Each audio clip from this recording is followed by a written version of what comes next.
샬롬. 하나님 은혜와 평강이 그루터기 모든 분들과 함께 하시기를 기원합니다. 한 통계 자료에 의하면 미국인 55세 이상의 51%의 사람들이 자기 인생에서 가장 큰 영향을 끼친 원인으로 가정을 꼽았다고 합니다. 같은 조사 결과에서 18세 이상 54세 미만의 약 50%도 동일한 질문에 가정이라고 말했다고 합니다.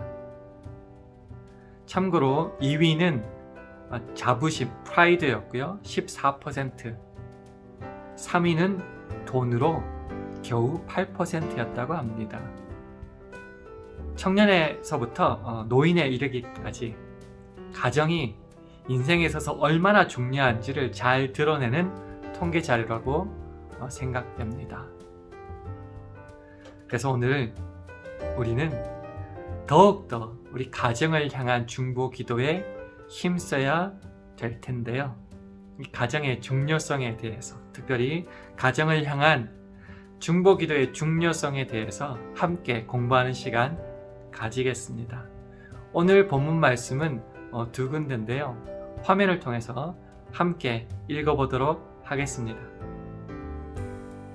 오늘 첫 번째 본문 말씀은 시편 128편 1절에서 4절 말씀입니다. 여호와를 경외하며 그 도에 행하는 자마다 복이 있도다. 내가 내 손이 수고한 대로 먹을 것이라. 내가 복되고 형통하리로다. 내 집 내실에 있는 내 아내는 결실한 포도나무 같으며 내 상에 둘린 자식은 어린 감람나무 같으리로다.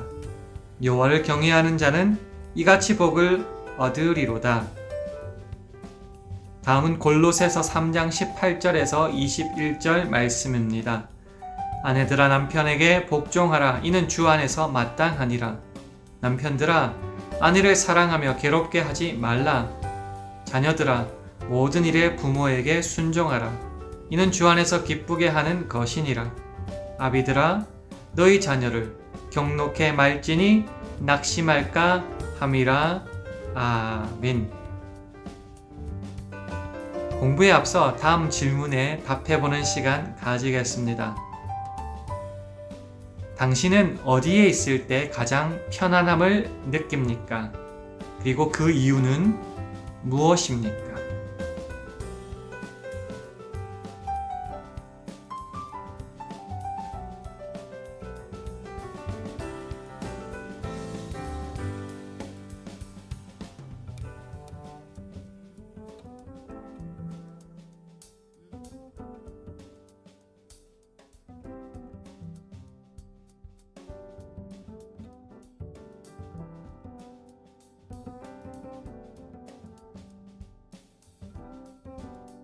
마지막 질문입니다.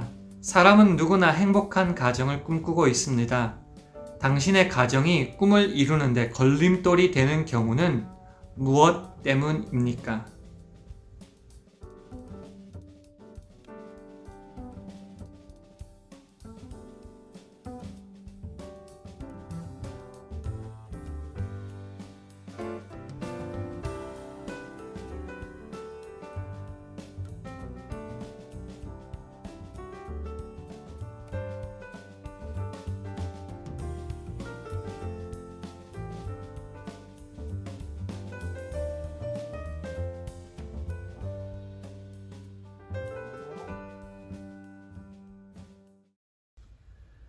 자, 지금은 암송구절 확인하는 시간이었는데요. 지난 주간은 암송구절이 없었습니다.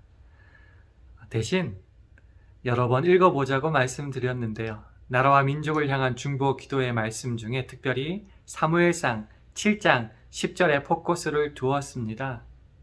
암송하지는 않았지만 다시 한번 화면을 통해서 함께 읽는 시간 가지겠습니다. 사무엘이 번제를 드릴 때에 블레셋 사람이 이스라엘과 싸우려고 가까이 오매 그날에 여호와께서 블레셋 사람에게 큰 우레를 발하여 그들을 어지럽게 하시니 그들이 이스라엘 앞에 패한지라. 아멘. 이번 주 암송 구절은 있습니다. 대신 짧은 구절이니까 함께 외워보시면 좋을 것 같습니다. 바로 시편 128편 1절 말씀인데요. 화면을 보시고 함께 읽는 시간 가지겠습니다. 시작. 여호와를 경외하며 그 도에 행하는 자마다 복이 있도다. 아멘. 이제 본문을 조금 더 자세하게 공부하는 시간 가지겠습니다. 먼저 첫 번째 질문입니다. 시편 128편 1절에서 4절을 보면은 축복받은 가정의 모습과 그 축복받은 가정을 위한 비결이 나오는데요. 이 두 가지 질문에 다음 화면의 구절을 통해서 답을 찾아보도록 하겠습니다. 첫 번째, 축복받은 가정의 모습은 어떠합니까? 2절과 3절 말씀 함께 읽고 답을 찾겠습니다. 내가 내 손이 수고한 대로 먹을 것이라. 내가 복되고 형통하리로다. 내 집 내실에 있는 내 아내는 결실한 포도나무 같으며 내 상에 둘린 자식은 어린 감람나무 같으리로다. 아멘.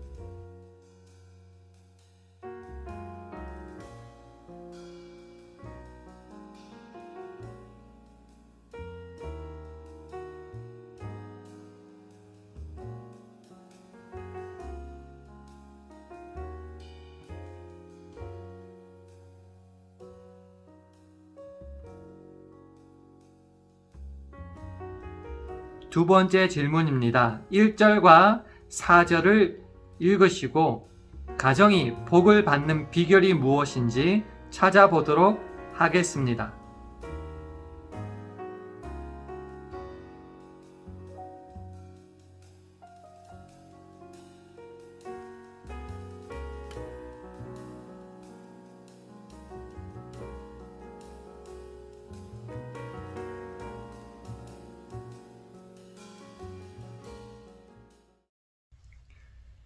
시편 128편 1절에서 4절까지는 축복받은 가정에 대한 묘사가 나옵니다.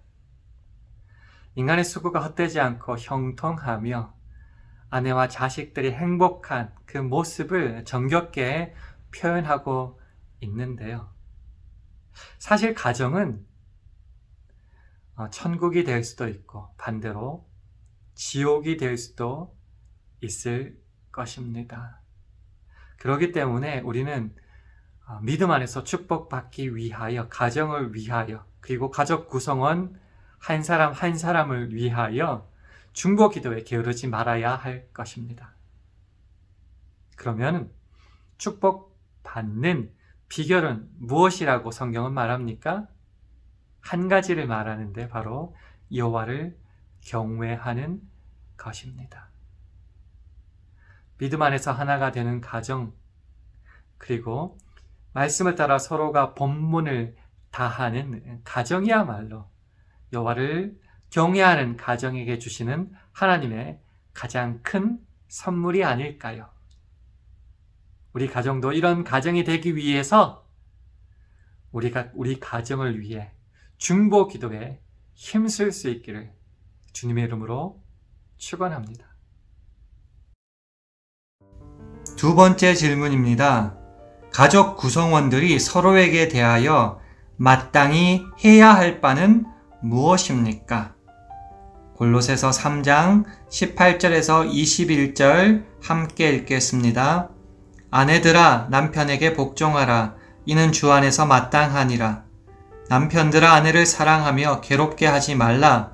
자녀들아 모든 일에 부모에게 순종하라. 이는 주 안에서 기쁘게 하는 것이니라. 아비들아 너희 자녀를 경록해 말지니 낙심할까 함이라. 가족 구성원들이 서로에게 대하여 마땅히 해야 할 바는 무엇입니까?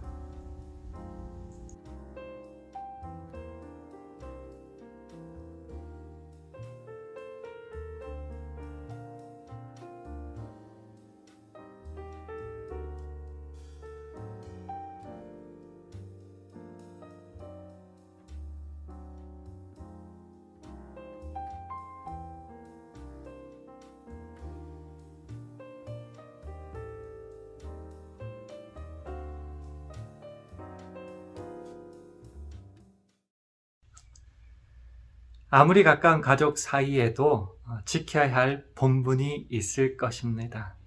그리고 서로를 위해서 기도해야 될 의무도 있습니다. 이를 다음 화면을 통해서 함께 4가지로 나누어서 살펴보도록 하겠습니다. 남편에게 순종하는 여인은 현숙한 아내입니다. 현숙한 아내는 좋은 남편, 화목한 가정을 만듭니다. 어진 여인은 그 지아비의 면류관이나 욕을 끼치는 여인은 그 지아비로 뼈가 썩음 같게 하느니라. 남편은 아내를 사랑해야 합니다. 또한 사랑하되 그리스도처럼 자신을 희생하기까지 사랑해야 합니다. 남편들 아내 사랑하기를 그리스도께서 교회를 사랑하시고 위하여 자신을 주심같이 하라. 자녀들은 부모님을 공경해야 합니다. 이런 자녀들에게는 잘되고 땅에서 장수하는 복이 약속되어 있습니다. 자녀들아 너희 부모를 주 안에서 순종하라. 이것이 옳으니라. 내 아버지와 어머니를 공경하라. 이것이 약속 있는 첫 계명이니 이는 내가 잘되고 땅에서 장수하리라. 부모들은 자녀를 경노하게 하지 말아야 합니다. 성경은 자녀에 대한 부모의 축복이 자녀를 복되게 만든다고 증거하고 있습니다. 그가 가까이 가서 그에게 입맞추니 아비가 그 옷의 향취를 맡고 그에게 축복하여 가로되 내 아들의 향취는 여호와의 복주신 밭의 향취로다. 하나님은 하늘의 이슬과 땅의 기름짐이며 풍성한 곡식과 포도주로 내게 주시기를 원하노라.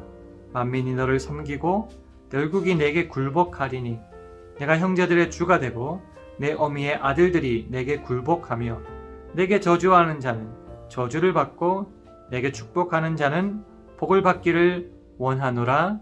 아멘. 마지막 3번째 질문입니다. 가족 중에 신앙이 없는 사람이 있다면 그를 위해 할 일은 무엇입니까? 고린도전서 7장 12절에서 16절 말씀 읽겠습니다. 그 남은 사람들에게 내가 말하노니 이는 주의 명령이 아니라 만일 어떤 형제에게 믿지 아니하는 아내가 있어 남편과 함께 살기를 좋아하거든 저를 버리지 말며 어떤 여자에게 믿지 아니하는 남편이 있어 아내와 함께 살기를 좋아하거든 그 남편을 버리지 말라. 믿지 아니하는 남편이 아내로 인하여 거룩하게 되고 믿지 아니하는 아내가 남편으로 인하여 거룩하게 되나니 그렇지 아니하면 너희 자녀도 깨끗이 못하니라. 그러나 이제 거룩하니라. 혹 믿지 아니하는 자가 갈리거든 갈리게 하라. 형제나 자매나 이런 일에 구속받을 것이 없느니라. 그러나 하나님은 화평 중에서 너희를 부르셨느니라. 아내 된 자여 내가 남편을 구원할는지 어찌 알 수 있으며 남편 된 자여 내가 내 아내를 구원할는지 어찌 알 수 있으리요. 아멘. 가족 중에 신앙이 없는 사람이 있다면 그를 위해 할 일은 무엇입니까?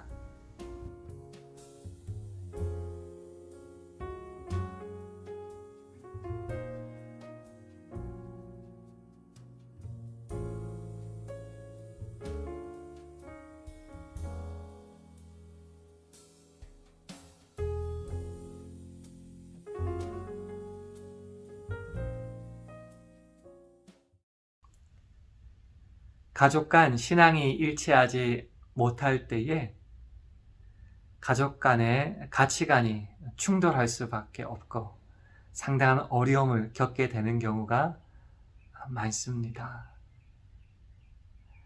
그러다 보면은 가족들 간의 신뢰도, 존경도 쉬이 사라지기 마련인데요. 그래서 우리는 믿지 않는 가족 구성원들을 향하여 특별히 간절하게 중보 기도해야 할 것입니다. 가장 깊은 형태의 가족 사랑은 바로 믿지 않는 자의 구원을 위한 중보 기도가 아닐까요? 그런데 우리가 잊지 말아야 될 것이 있습니다. 중보 기도만 한다고 다 해결되는 것이 아니죠. 우리가 믿는 자로서의 모범을 보이지 못하고 예수 믿는다는 이유로 함부로 행한다면 가족들에게 존경도 신뢰도 얻지 못하고, 그럴 때 우리의 중보 기도는 허사로 돌아가기 십상입니다. 그러므로 우리는 지혜롭고 성실하게 가족 구성원들에게 우리의 할 본분, 의무, 사랑을 실천해야 됩니다. 그것도 성실하게, 그것도 지혜롭게. 그럴 때에 가족들에게 존경과 신뢰를 받을 수 있을 것이고요. 우리의 중보 기도가 더욱 쉽게 효과적으로 적용될 수 있을 것입니다. 이 일에 우리 모두가 힘쓰고 지혜롭게 성실하게 해야 됩니다. 물론 이 일에 피곤하고 힘들겠지만 우리 가족 모두가 구원받아 천국에서 주님과 함께 동거하는 그 소망이 있다면 이 모든 일을 넉넉히 감당할 수 있을 것입니다. 일에 헌신하는 우리 모두가 되기를 주님의 이름으로 축원합니다. 생각해 보는 이야기 함께 나눕니다. 가정이란. 어떤 잡지사의 가정이란 무엇인가라는 제목의 설문조사에서 800여 가지의 답이 나왔다고 합니다. 그 중에서 6가지를 소개해 드립니다. 1. 가정은 투쟁이 없는 세계요. 큰 자가 작은 자로 변하는 곳이다. 2. 가정은 작은 자가 크게 되고 큰 자가 작게 되는 곳이다. 3. 가정은 아버지의 왕국이요, 어머니의 세계요, 자식들의 낙원이다. 4. 가정은 우리의 애정의 중심이니 거기는 우리의 마음이 있는 곳이요, 최선의 소원이 있는 곳이다. 5. 가정은 위가 하루 셋대 밥을 얻어먹는 곳이요, 우리 마음은 1000번이나 편안함을 얻어먹는 곳이다. 6. 가정은 인간의 허물과 실패를 달콤한 사랑 속에 숨겨주는 곳이다. 여러분의 가정은 이와 같습니까?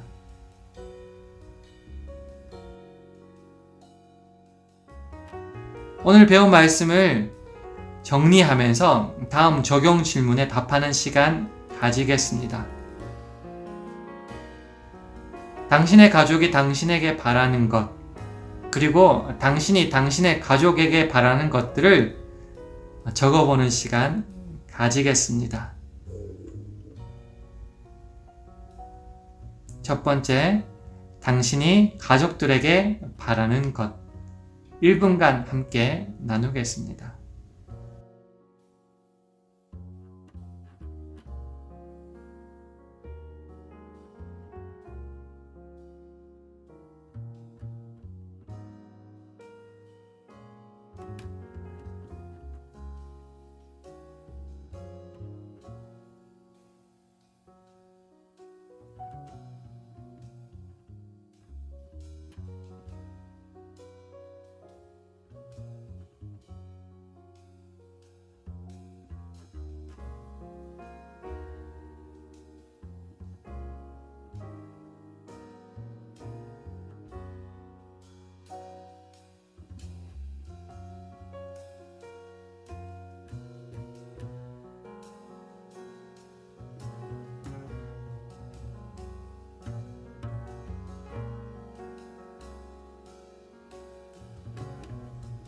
두 번째로, 당신의 가족이 당신에게 바라는 것.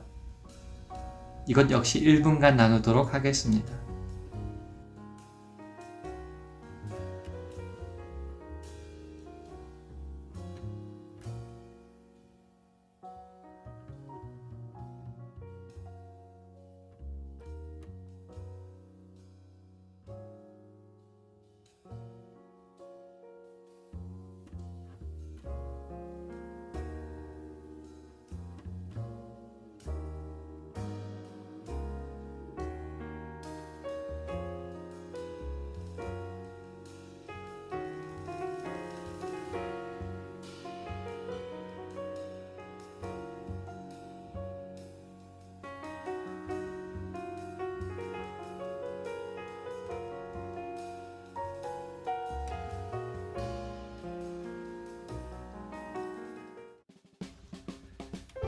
괴테는 이런 말을 했습니다.